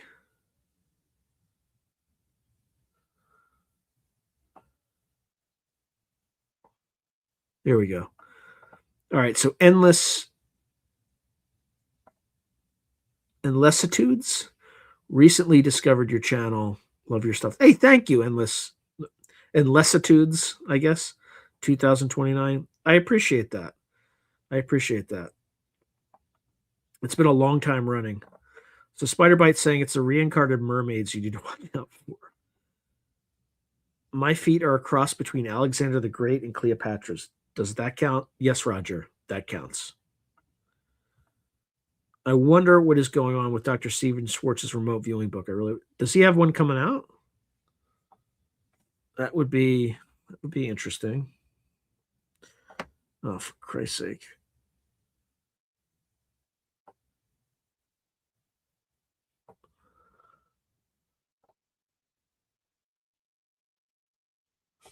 Okay. Where are we? All right. Desi just put up the Christmas tree as you were reading comments. Took 5 minutes total, 7-footer. I'll say the manufacturer made it easy to install. Very impressed. Interesting. Very cool. Which one? I think you mean which tree. I have Roman shaped feet with a little bit of Egyptian, Roger Claiborne says. Spiderbite says, I haven't decided whether to put my tree up. Of course, you're going to put your tree up this year. Come on. Of all the theories from your guests, which one do you personally subscribe to? I think Dean Radin. I think Dean Radin's got it right. Because he's done the math, he's done the econometrics and statistical analysis to prove that psi/magic, all that good stuff, is real. Which episodes got shadow banned? So the one I did with Adam Butler, the first one on, I'm not going to say it, but hopefully I can't read it, on this subject, is the first interview I've had in like a year that had less than 1,000 views. It was totally shadow banned. And then a more recent one was Richard Geldrich, who always gets really good views, got under 1,000. Like that's not him. Like somebody is kind of the stuff he says people who powers that be don't want that stuff out there. Oh yeah, well, Gillis is not what Gillis says is not necessarily incongruent with what Dean Radin says. Dean Radin is just less specific and is more scientific. Etudes, music studies. Nice. Oh, Barry Gamble says, Sean, get Fraud or Eleftheria back on again. Yeah, I should reach out and see how he's doing. Bet that singular dislike was somebody on the left side of the bell curve. It always is, Sally. It always is. A musical studies, nice. I don't try to be political, but I'm political enough to discourage the banshees from setting fire to the YouTube channel. It's just like, without going right or left, anything that's kind of anti-human, like anti-human ideologies, and like race-based ideologies that judge people on the color of their skin rather than the content of their character, like, you can all fuck yourself. Like, it's not how things work. Judge individual humans by content of the character. So my wife's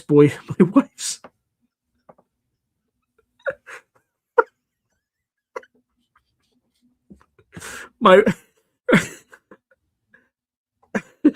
that account, which I can't say, the account which cannot be named without me getting banned from YouTube, says my wife's boyfriend lets me watch your live streams every Friday, Saturday night when he comes over after. Jesus.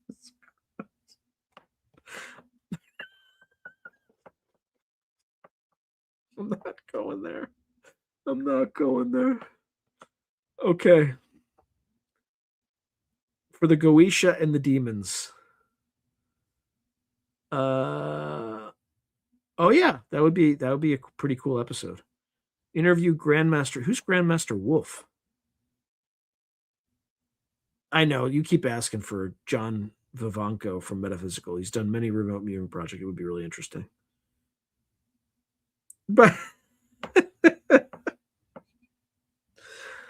I wrote one of my first papers on that book in college when it first came out on the bell curve.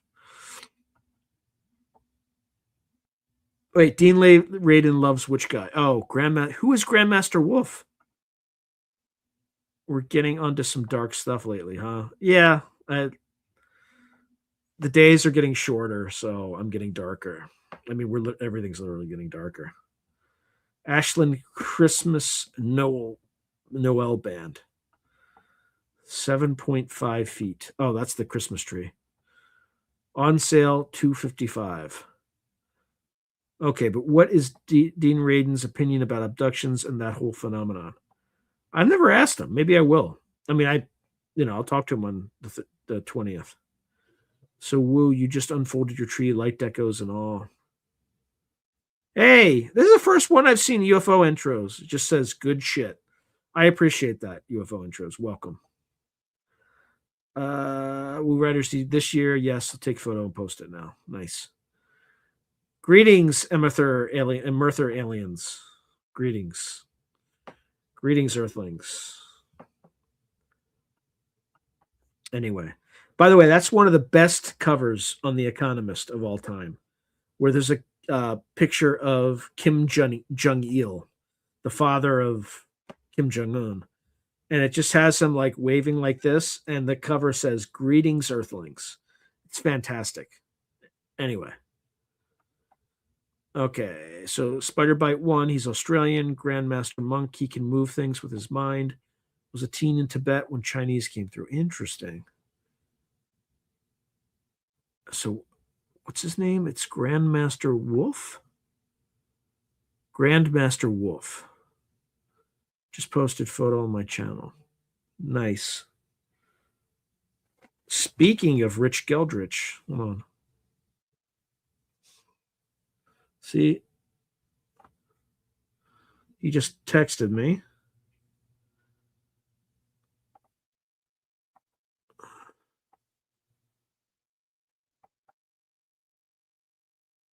Huh. He's just texting me something about the Aurora, Texas UFO crash in 1897. He's like looking at old stuff. All right. Dean Radin has worked with him because he is so good. What about interviewing guys that runs the Area 52 YouTube channel? Maybe, but he's not really an experiencer. He's just kind of like another UFO personality. Maybe if not guys, I mean the guy. Yeah, I know who you're talking about. He seems like a good dude. Why does it say radio? Because this is on the radio right now. So yeah, for people just joining, this is a live stream, but I do this live stream on United Public Radio 105.5. I think it's like 107.7 in New Orleans. So this is piping out on the radio right now in New Orleans. I'm serious. it's ridiculous. I don't make any extra money for doing it. I just get wider reach. So like last week, for instance, I had, I think, something on the order of 994,000 listeners. So I haven't cracked 1 million quite yet, but I might do it today. But yeah, it's called radio because this is literally on the radio. I stream on my YouTube channel, but it's also on the radio. So Rewriter DG, Sean, did you ask for anything special this Christmas? No, just time off. So time off so I can do more work for this channel and try to get ahead. Because I have two novels that I want to release.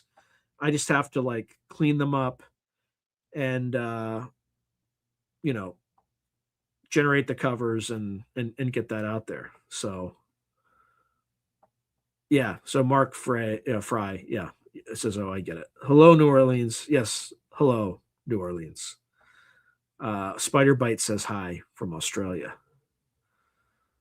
So, and Lassitudes 2029, that's pretty cool. Radio clout. Yes, but apparently I can curse-ish a little bit. I don't know. I don't know what the rules are, so I try not to. So Nixie is saying, what's up, New Orleans? We should give them shout-outs. I had no idea. Yeah. So the handle, which cannot be named, says recently, apparently, Gillis and Mira are preparing to release images of sigils and skin anomalies. Yes. All right. So Mark Fry says, I never listen to radio anymore, actually. Yeah, no worries. Grandmaster Flash. Yes, we could interview him too.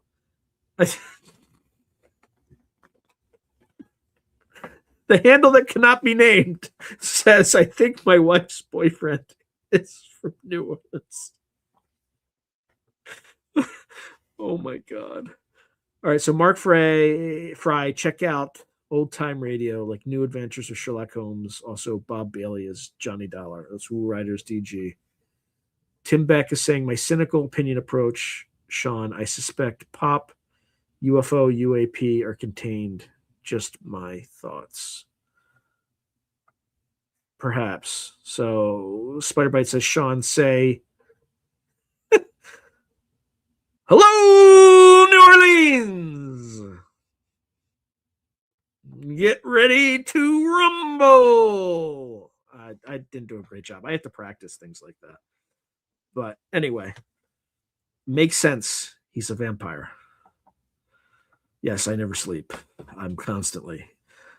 Ever see that scene from Conan the Barbarian where he's like, they just get the little kid and they put him on the wheel, like the grinding mill, and they're just like, and he's just like, yeah, the wheel of pain. That's me. I'm on that wheel. Anyway. The wheel of pain. All right. We got 3 minutes. We're going to pack into the next 3 minutes. All right. So I have lots to follow up. I got to see if Dan Aykroyd will appear on my 20,000 subscriber channel. Come on, guys. I'll try. Let's see. Yeah, Gray Owl's totally fine. He's been like peppering me with messages and all sort of stuff constantly, so he's fine. Although I do listen to the classical music channel, but not so. Yeah, see, again, high IQ person. What low IQ person listens to classical music? And by the way, if you like classical music, you probably like heavy metal as well because they're very similar patterns. And high IQ people tend to like both. Not all, but many. So again, so Mark Fry is saying, although I do listen to the classical music channel, but so much commercial and fundraising sort of taints it. Yes, that is true. But I like classical music from time. I don't like actively listen to it, but when it comes on, like there's some good stuff, right? Like Beethoven is awesome. I'm trying to think of some other.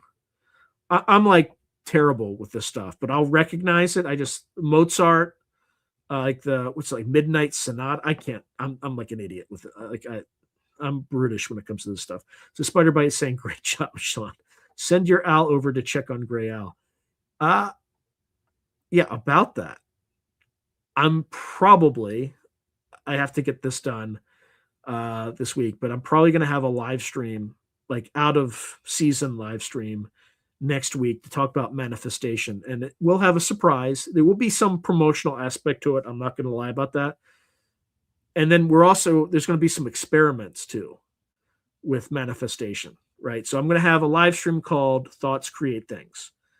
And there's an owl related thing with it. And also there will be some ways for you to actively exercise manifestation. But you have to pay money for that part of it. But you'll see. We'll get to it because it has to come out before Christmas for obvious commercial reasons. But it's going to be an interesting live stream. There'll be things for everybody, let's say. But there will be a promotional aspect because again, I like the truth and I don't like the bullshit people. But it's going to be a little bit of everything for everybody. Let's see. You don't want the tree of woe, bro. You'll be buffed by Crom. Yeah, the tree of woe. Yeah, exactly.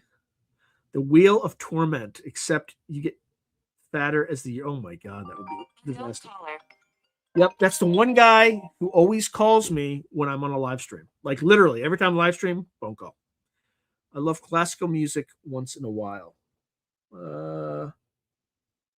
Yeah, anyway, we'll get back to that soon.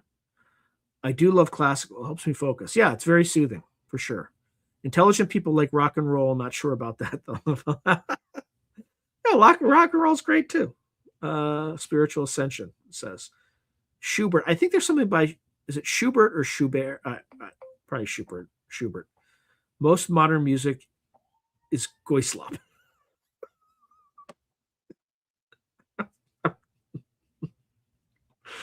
Oh my god. I grew up listening to brass bands. My dad played cornet and trombone. Very nice. Okay, I'm interested. This will be interesting. I can't wait to see this live show of manifestation.